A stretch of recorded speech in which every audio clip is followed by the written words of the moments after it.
ایک دوست نے ایک سوال پوچھا ہے، مجھے اچھا لگا ان کا بات پوچھنا۔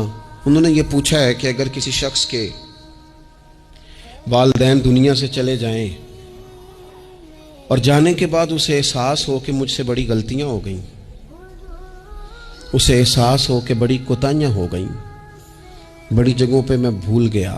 بہت سارے لوگوں کو پچھتاوا ہوتا ہے کہ یار بڑی چیزیں تھی جو ہم کر سکتے تھے پر ہم سے نہیں ہو سکیں۔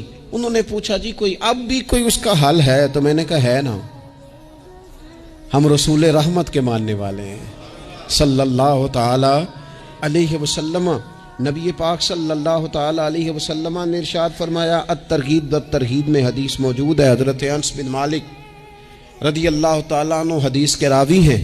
اللہ کے پیارے حبیب علیہ الصلوۃ والسلام نے فرمایا، جس بندے کے والدین یا دونوں میں سے کوئی ایک انتقال کر جائے اور وہ معاذ اللہ ان کا نافرمان ہو، تو فرمایا پھر ان کے لیے دعا کرتا رہے، استغفار کرتا رہے، کرتا رہے، کرتا رہے، کرتا رہے، امید ہے اللہ اسے نیکوکاروں میں لکھ دے گا، وہ فرما برداروں میں آ جائے گا۔ شرط یہ ہے کہ وہ ان کے لیے استغفار کرے، دعائے مغفرت کرے۔ اب ان کے لیے وہ اب ہی شروع کر دے ان کو یاد کرنا، ابھی اس مقام پر آ جائے، ابھی کچھ سوچ لے، تو اللہ تعالیٰ کی بارگاہ سے کرم کی امید ہے کہ اللہ اس نے جو زندگی